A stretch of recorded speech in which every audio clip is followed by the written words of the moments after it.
Hello, and welcome to Disc 1 of Walt Disney Rarities. I'm Leonard Maltin, and I'm happy to present some of the studio's most unusual and original work. Many of these shorts weren't part of an ongoing series, and that's why we've gathered them together for this collection.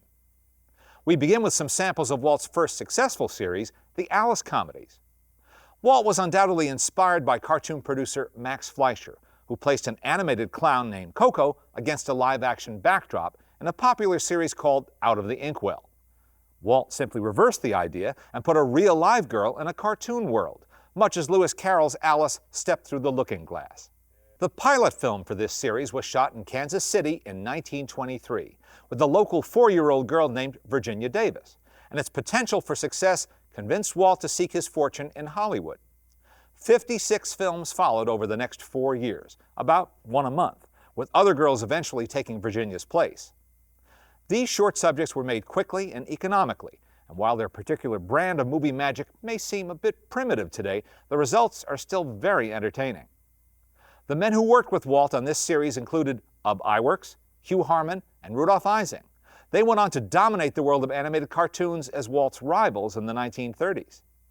Virginia Davis would go on to live a long and happy life, and she shares her memories with me in an interview on this disc. Our next film is one of Walt Disney's most famous, Ferdinand the Bull, winner of the Academy Award as Best Animated Short Subject of 1938. When Monroe Leaf's best-selling children's book about a bull who refuses to fight was first published in 1936, it was seen in some circles as a commentary on warlike behavior in Europe. Hitler ordered it burned, while the peace-loving Mahatma Gandhi reportedly declared it to be his favorite book.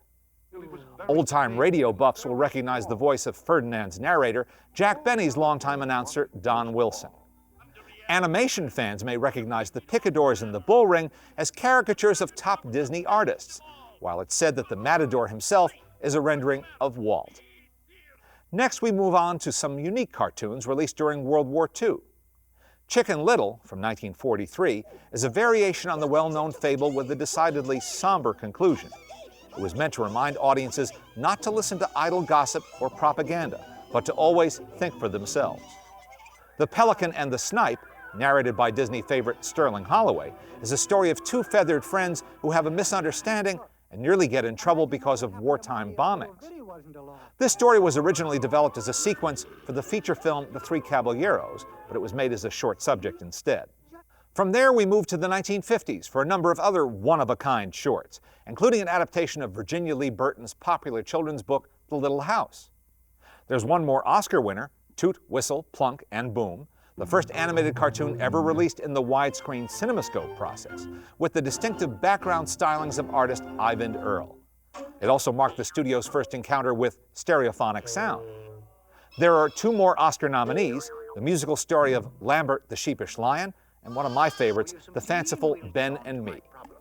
Melody, a companion piece to Toot Whistle, was first shown to audiences in 3D during the brief time in 1953 when that process was all the rage. But I think it also plays fine in plain old 2D.